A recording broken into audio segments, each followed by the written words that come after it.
Stretching the infraspinatus.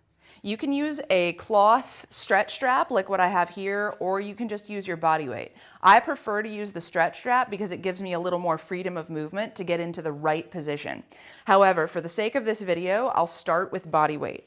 So what you can do is interlace your fingers or clasp your fingers behind your back, bend forward at the waist, and allow your elbows to drop down. So you want to completely relax your elbows. This is going to create a tug on the infraspinatus. You'll feel the stretch come all the way around the outside of your upper arm. The infraspinatus, when it gets tight, it pulls your arm into this externally rotated position, so it tightens up your whole backside of your shoulder. This is one of the rotator cuff muscles, so it's an important muscle to keep in good health. So when the infraspinatus is tight, you'll notice that you lose a little bit of internal rotation, which you can see my infraspinatus is just a little bit tight because I don't have full internal rotation.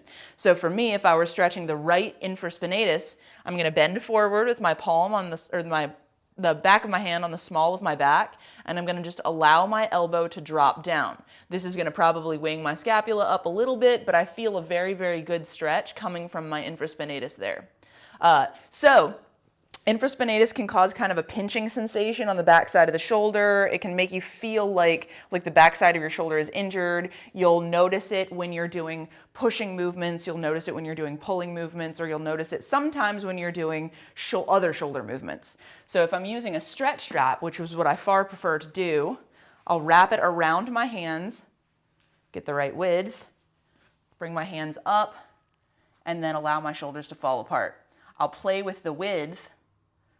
And the wider you go, the deeper the stretch is going to be. So I'll play with the width, and ideally for me, my hands are going to be just outside of my ribs here.